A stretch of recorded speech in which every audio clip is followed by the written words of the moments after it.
My name is Clinton Wilcox. I'm a staff apologist with Life Training Institute, and I'm on the speaker board with Right to Life of Central California.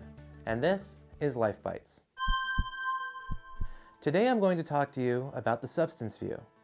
The substance view is an argument defended by pro-life philosopher Frank Beckwith, as well as other general philosophers apart from the abortion context, such as Ed Feser and David Oderberg. The basic idea behind this argument is that from when we come into existence at fertilization until we die naturally, we are the same individual at all points. So if it is wrong to kill me at any of those points, it is always wrong to kill me. Much has been written on the concept of substance, so this is a very basic treatment of it. Let's begin by talking about the difference between a heap, an artifact, and a substance. An artifact is an artificially constructed thing, like a car. A substance is an entity that maintains its identity through change. All living things are substances. Let's begin by considering a heap. A heap is just a collection of stuff, like a pile of scrap metal. A heap has a very weak kind of unity. It only has unity insofar as all of its parts are spatially located near each other. An artifact is a stronger kind of unity. There is a mechanical unity to the artifact that allows the artifact to function as an entity of that type. In order to turn a heap into an artifact, an outside builder is required. A heap will not turn into an artifact on its own. Instead of becoming a car, the heap could become anything: a house, a boat, or Christmas ornaments. There are many things to say about artifacts and substances. Two are important for our purpose here. The first is that for artifacts, their parts determine what they are and what functions they can perform. A car is not a car until it can perform the functions of a car, to transport people and things. If a car can no longer perform this function, it is a car in name only. It more resembles a pile of scrap metal than a car. The other thing is that when a part is replaced on an artifact, it no longer remains the same thing that it was before. It is literally a different thing than it was before. This is why if an antique car has had just the hood ornament changed, it loses its value to collectors because it is no longer the antique car that you originally had. A substance is different. A substance has the strongest kind of unity, an internal unity that directs its development and grounds the things it can do. Its nature determines its parts, and substances maintain their identity through change. If I lose an arm in an industrial accident, I am still me, despite losing a part of me, because of that internal unity. The unborn organism from fertilization undergoes numerous changes, but remains the same thing through all of them. I have remained the same individual I was through all points in my life from my beginning at fertilization. That means, since it is wrong to kill me now, it was wrong to kill me then as an embryo. Here is the key point. All living things are substances. A substance retains its identity at every stage of its life, no matter what changes it may go through. Therefore, an embryo has the same right to live as the adult person she will become. I'm Clinton Wilcox. From everyone here at Right to Life, thank you for watching, and we'll see you in the next one.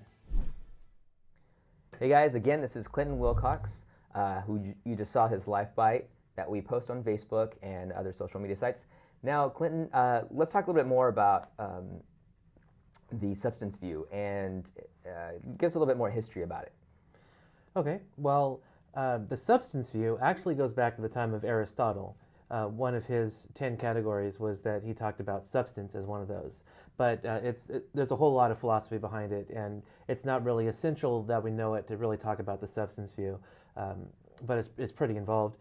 To cut it short, essentially, Frank Beckwith is a modern philosopher who utilizes the substance view and used it in his book Defending Life to make a case that the unborn are the same individual from fertilization and until natural death and every point in between. And since a human being is the same individual, it is identical to himself at all points along that development, then if it's wrong to kill them at any point, it's wrong to kill them at every point. So we kind of consider adults and teenagers, older humans, to be kind of an uncontroversial case of human beings that we can't kill.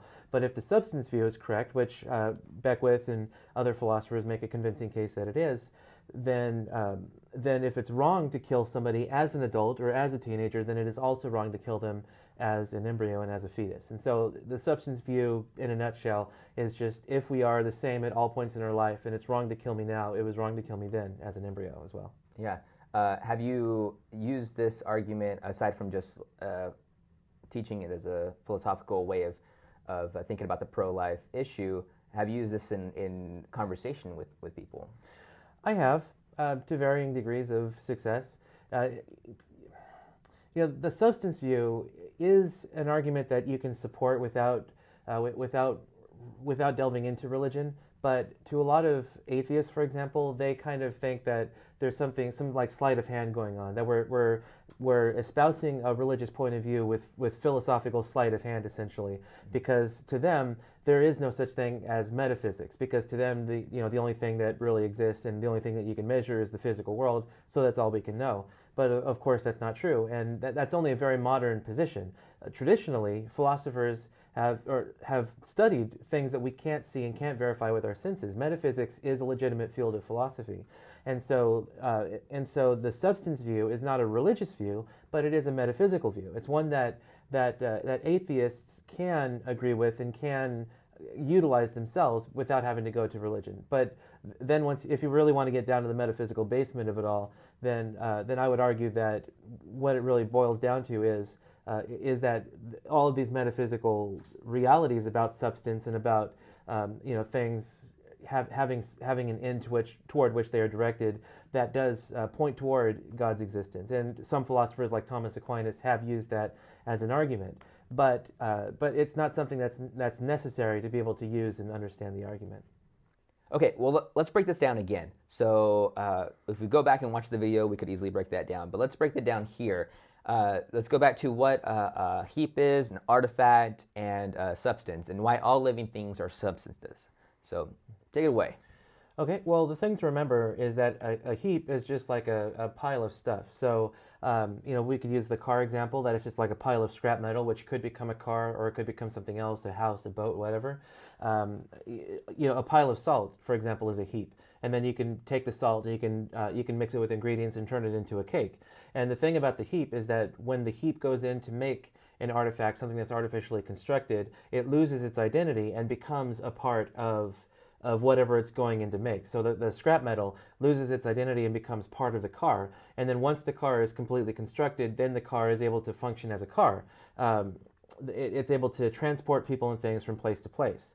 And Richard Stith is actually a philosopher who kind of came to the realization that pro-choice people think that pro-life people are kind of batty because they have it in their minds that the unborn are kind of constructed piece by piece like cars on an assembly line.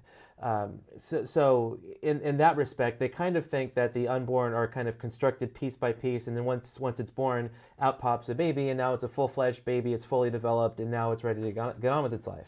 But that, of course, is not an accurate picture of development. The unborn develop from within themselves. They're not constructed piece by piece like that car. They develop from within themselves. And so development is not like construction. In fact, after the child is born, development doesn't end there, and development of a human being doesn't begin there. Development of the human being begins at fertilization. So even after birth, there's still development going on. When you're born as an infant, you're still pretty small compared to most other human beings. You're still not rational yet. You're not even self-aware yet. You don't become self-aware until probably sometime after your first birthday. So there's still a lot of development going on physically, neurologically, and in other respects. There's still development. So birth really is an arbitrary line to cut off when something is non-human and suddenly becomes human. The only thing about birth is the unborn human being is basically changing location from inside the womb to outside the womb. And then the umbilical cord is cut, and now the child is starting to learn how to consume food on his own, learns how to breathe on his own, all of these kinds of things. So birth is not any sort of mystical event that changes the nature of the individual. And so we would say that a human is a substance because a substance is an entity that maintains its identity through change. And that's why all living things are substances, because all living things begin life as something that's very small, very, for lack of a better term, very poorly developed, because it requires time to develop. All living things start as something that begins its development, and all it requires is time, proper nutrition and proper environment, and a lack of fatal threats in order for it to develop as it should. So being in the womb doesn't mean that we're not a human being, and it doesn't mean that we're not developing as human beings do. So, yeah, that's basically what the substance view argues. Is just that there's no fundamental change at any point in my life. So, in your toolbox of pro-life arguments, how often would you pull this out and use it in normal conversation, and how does it compare to other pro-life arguments? Well, I generally think that it's the best pro-life argument that we have. I mean, it basically explains why human beings are valuable at all points and why it's seriously wrong to kill them. In fact, Edward Feser, who's a modern philosopher who teaches at Pasadena City College, wrote a book called The Last Superstition, in which he essentially says you can't even understand the abortion or euthanasia debates without actually understanding these concepts about like natures and substance and things like that. And so it's actually pretty important, basically essential to the conversation that we know about these things. Now, that doesn't mean that I'm going to use it often or even a lot of the times in my conversations, because my conversations, I try to let them go where they need to go. And so not everybody needs a big philosophical argument. In fact, I've actually convinced people to become pro-life just by going over the biological evidence with them. So really, I wouldn't use the substance view argument too much, and if I would, I'd use some kind of simplified version of it. I would just use the argument that fertilization is when every human being comes into existence, and there's been no fundamental change at any point along the path from then until now. So it seems like I'm the same individual at all points, which means I have the same intrinsic value at all points. So I'd use a simplified version, something like that, unless I came across someone who was really trying to hammer in the functionalism arguments or something like that. Then I might go deeper into the philosophy behind the substance view. Yeah, so. And it kind of it's similar to the equal rights argument, right? Yeah, or even with SLED. SLED makes a very similar point, except that SLED is more of a negative argument. It responds to criticisms of the pro-life view as opposed to making a positive argument for the pro-life position. But SLED makes a very similar point, just not as in-depth as the substance view does. Yeah. Well, we have another argument or another thought process we're going to go over right after the break. So stay tuned.